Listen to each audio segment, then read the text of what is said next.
Jake Sully had never expected his life to take him beyond Earth, let alone to a moon 5 light-years away, but fate often played with him in ways he did not understand. Before the war that changed everything, he had been a Marine, strong, stubborn, always restless, until the gunfire of a distant battlefield left him with damaged nerves and legs that no longer responded.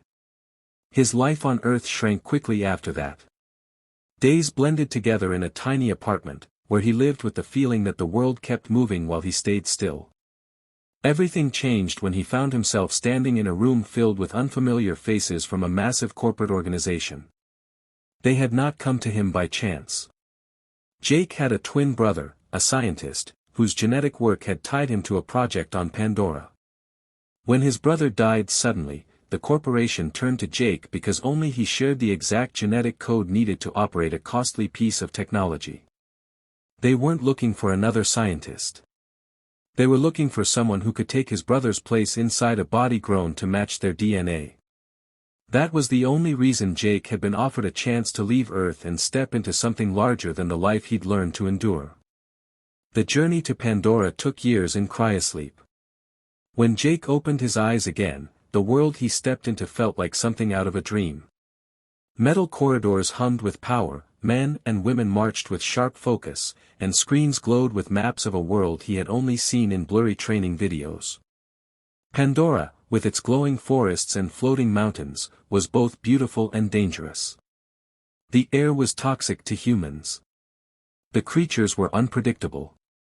The native people, the Nasiks, stood taller than any human and lived with a connection to their world that outsiders could not understand. The corporation didn't care about harmony. They cared about the rare mineral buried beneath the ground. Jake wheeled himself down the ramp of the Shuttle A. Jake felt the rhythm of life on Pandora slowly sinking into him. Each morning he woke in the clan's camp with a sense of purpose that had nothing to do with his mission for the company. The forest carried its own pulse, and the Nasiks treated every element of it like a relative. Neytiri put him through lessons that pushed his body and mind in ways he had never imagined. She corrected his posture, reshaped his instincts and taught him to listen before acting.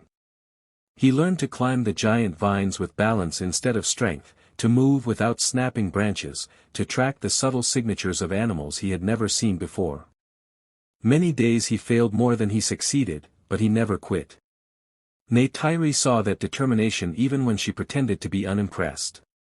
Grace visited the camp often, still directing her research but keeping a close eye on Jake.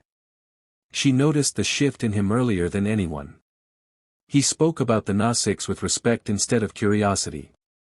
He asked questions that reflected concern rather than strategy. She warned him more than once that the company was pushing harder for results, but Jake kept delaying his reports. He justified it with excuses about time and training, but inside he knew he was stalling because he didn't want to betray what he was growing to admire. Back at Hell's Gate, Colonel Quaritch grew impatient. He pressed Jake for details about the Omatikea's defenses, patterns, routines and any weakness the military could exploit. Jake avoided giving anything definitive. Quaritch reminded him of the deal, reminding him that his real body could walk again, but Jake no longer felt the same hunger for that promise. Every time he opened his eyes inside his avatar body, he felt more alive there than in the human one. He still didn't fully recognize how far that change had gone, but Grace did, and she silently worried about what it would mean when the company finally acted. Jake's biggest test came when Neytiri took him on an Expedition D. Jake felt the weight of the clan's anger settle on him like a physical pressure. The look in Neytiri's eyes cut deeper than any wound he had ever taken. The trust she had slowly built with him had collapsed in moments. The Omatikea elders turned their backs on him, and Sute, proud and fierce, openly called him an enemy. Jake tried to explain that he hadn't known the bulldozers would attack that day, but the clan didn't care about excuses. They only saw destruction tied to his presence. Grace and Norm stood beside him, caught in the same wave of suspicion. Their work with the Nasiks meant nothing now that the forest had been dragged into the conflict. Jake wanted to stay and fight the misunderstanding, but Quaritch and his soldiers didn't give him the chance. Human troops stormed the forest camp, capturing Jake, Grace, and Norm while they were still disoriented from the confrontation. They were dragged back to Hell's Gate in restraints. Quaritch felt vindicated. He told Jake he had warned him. He said that this was what happened when a soldier forgot which side he belonged to. Jake didn't argue. He had finally reached a point where he couldn't stand the man's voice without feeling anger rising in him. The company moved fast. Selfridge, the administrator, tried to justify the assault by claiming that the Na-6 were refusing all diplomatic offers and that mining under Home Tree was essential. Grace fought back hard, reminding him that Home Tree was a sacred site and not just a settlement.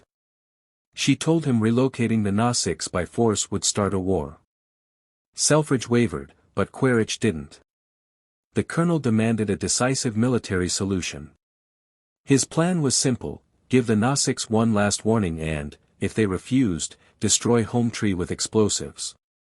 Jake watched them argue behind the glass and felt something inside him snap.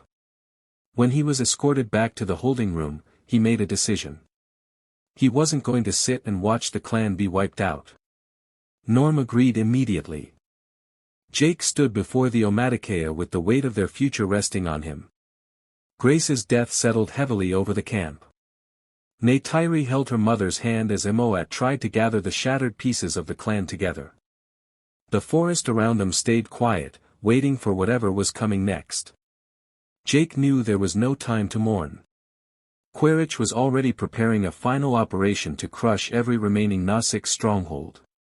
The company wanted to end the conflict in a single strike. As Toruk Makto, Jake flew from clan to clan, calling for unity. The other Na-6 groups were wary at first. They didn't know him, and they didn't trust any human. But the sight of him riding the Toruk sent a shock through their traditions. Stories told for generations stood alive in front of them. One by one, they agreed to join. The forest filled with warriors, thousands of riders, bows drawn and spirits hardened by what had been done to their kin. The humans had seen only a single clan before. They had no idea how many stood ready to fight. Back at Hell's Gate, Quaritch reviewed the battle plan with cold confidence. His goal was to destroy the Tree of Souls, the spiritual center of Na-6 life. Without it, the clans would crumble. He assembled every gunship, amp suit and ground trooper he could command. The final strike force rose into the sky, darkening the air with machines. Selfridge watched uneasily through the glass. He wasn't sure they were making the right decision, but Quaritch brushed off all doubts. He said they were doing what had to be done. When the human fleet approached, Jake addressed the Na-6 from the back of the Toruk. His voice carried through the ranks. He told them this was their land, their ancestors, their home. No matter how strong the machines looked, they were not invincible. He reminded them the forest fought alongside them. Neytiri stood at his side, her bow in hand.